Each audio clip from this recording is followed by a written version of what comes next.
Hello everybody, welcome to the Thursday edition of Video Clips. And before I cover the topics for today, I want to tell you about a great new program we're doing. It's called Advanced Study, and it is for people, for our members, who have taken Wellness 101 and they want to know more about diet, health, and medicine.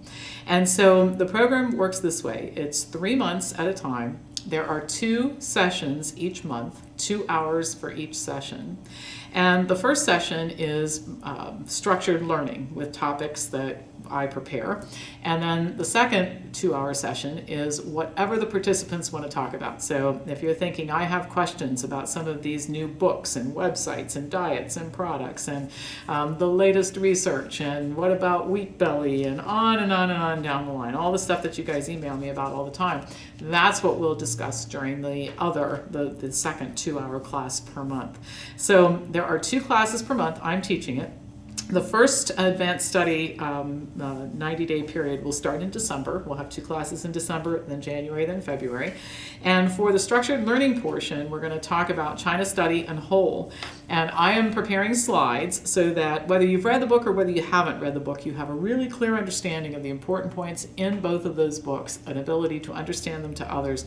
And I will email the slides to you, so you'll get to keep the slides and use them, to help explain concepts to your friends, family, patients, clients, whatever population you're talking to. So anyway, if you're interested in that, get in touch with our office and they can help you to get signed up for that. So, one of my favorite topics is exercise, and I have 2 research articles I want to talk about in the area of exercise. Actually, several research articles supporting one idea here.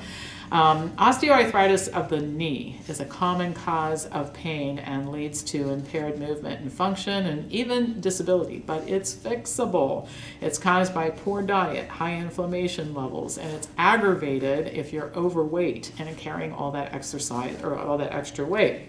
Now, studies show that you improve the diet, increase the exercise. Yes, it is good to exercise even if you have pain in your knee, provided it's done properly, and weight loss. And the combination of those 3 things improves both the level of pain and the function. According to a recent study, patients who lost at least 10% of their body weight showed improved levels of pain and better function. And the weight loss was dose dependent. The more weight lost, the better the improvement. That's not really hard to understand. Furthermore, those who engaged in both dietary improvement and exercise improved their outcomes more than people who just did one or the other. So the more weight you lose, the better off, and increasing both your compliance on a better diet and exercise works better than just diet or just exercise alone. And all of the patients who engaged in these activities lost more weight, had less inflammation, more mobility, faster walking speed, and improved health-related quality of life. So this randomized study included 454 overweight and obese patients. They were 55 years of age or older. They had a body mass index of 27 to 41, so they were very, very overweight. And they had pain and osteoarthritis of the knee. They were randomly assigned to either intensive diet and exercise therapy, or just diet therapy, or exercise only. Both the diet and the exercise programs were taught in a center and then converted to home study. 80% of the people completed the study and were compliant. I think that's a pretty high compliance rate based on what I've seen. And the researchers said they did great follow-up with these people. They were frequently in touch with them, and they have very clear goals and objectives at the beginning of the study. Now, both the dietary intervention plan and the exercise program, in my opinion, were less than optimal. They had these people doing, some type of liquid drink a couple times a day for diet, and one solid meal. And over a few months, they converted over to more meals and less liquid diet, but it was severely calorie restricted. The exercise was aerobic walking and strength training 3 times a week. So, with this level of improvement, think what would have happened if they'd eaten a wellness farm style diet and exercised according to my recommendations. But even so, the study's important. It shows that weight loss is important. It shows that doing both exercise and dietary improvement are important. The 2 are better than either one by themselves. And so the take-home point here is lots of people, and I encounter many of them here in our center, are overweight. They come in and say, my knees hurt, and they're carrying this excess weight, not eating well, not moving. And they go to doctors who say, well, I guess we need to take some type of imaging in order to figure out what's going on. I mean, are you kidding me? You can take a look at these people and know what's going on. They eat terribly, they're not exercising, and they're overweight. What I think should be written on prescription pads all over America every day is exercise, improved diet, a wellness farm style diet, and weight loss. And if they'd send them out with that instead of ordering more tests and diagnostics and all that kind of thing, I think people would get better faster.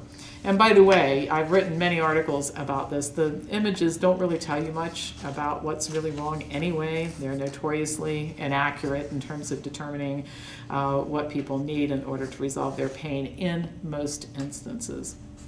Okay, so now let's talk about running and how running can make you smarter. So you guys that know me well know I'm a runner. And now I'm going to tell you why I'm so smart. No, obviously, I'm just kidding. But anyway, there is a lot of research about how exercise, and specifically running, will improve your mental capacity. But there are lots of reasons to run. Let's just start at the beginning. You know, it helps in maintaining a lean body. It clears the mind, it reduces stress, it allows you to enjoy the great outdoors when the weather is nice, and it increases aerobic fitness. But it also stimulates the growth of new nerve cells and new blood vessels, which will in turn increase brain tissue volume. And since we lose brain tissue as we age, running may be a way to preserve or even improve brain capacity and prevent dementia. Research studies have shown this to be true, and even we now have one that quantified the amount of increase in brain volume that you can expect. So this particular study of older adults compared runners to inactive peers and determined that the runners had a 2% advantage in terms of brain volume over the non-runners, and they were able to reverse age-related loss by between 1 and 2 years and improve their memories. Now, this may not seem a lot, like 2% increase in brain volume, but this part of the brain is not known to show increases in volume during any period of life after adulthood. So at the same time, in the sedentary group, their brain tissue volume actually decreased. So the runners got smarter, and the people who were sedentary got less smart. So which would you rather be? Obviously, you'd rather be a runner. There is a clear connection between many forms of exercise and brain function. For example, people score higher on tests of mental function immediately following an some type of aerobic activity than people who don't work out prior to the test. And brain scans show that people have more activity in the area of the brain involved in accessing stored memories after aerobic activity than groups of people who don't engage in any aerobic activity. Animal studies have shown this connection. A study involving rats showed that after 8 weeks of aerobic training on a treadmill or resistance training using weights, all of the rats had improved learning capacity and spatial memory. But the rats who ran, they did better than the ones who just did strength training. So the bottom line is you don't want to stop doing strength training, but adding running will definitely help. So I could go on and on about this. There's a lot of research supporting the connection between running and aerobic activity and brain function. But in spite of all this, it is still ridiculously hard to get people to exercise and to do it regularly and to do enough of it and to do it at the right intensity. I've always said if we could package up all these benefits I've been talking about and put them in a pill, we'd all be billionaires if we were selling this. But unfortunately, there just isn't any shortcut. You just have to engage in the activity. But with all of the benefits associated with it, just remind yourself of this every time you're thinking, oh, I don't feel like getting on my treadmill, or I don't feel like running, or I don't feel like biking, or I don't feel like doing whatever I'm supposed to do. Remember the benefits that you get from it. And one last thing I'll mention. Great book I read several years ago, and I actually took the course. It's called Change Anything.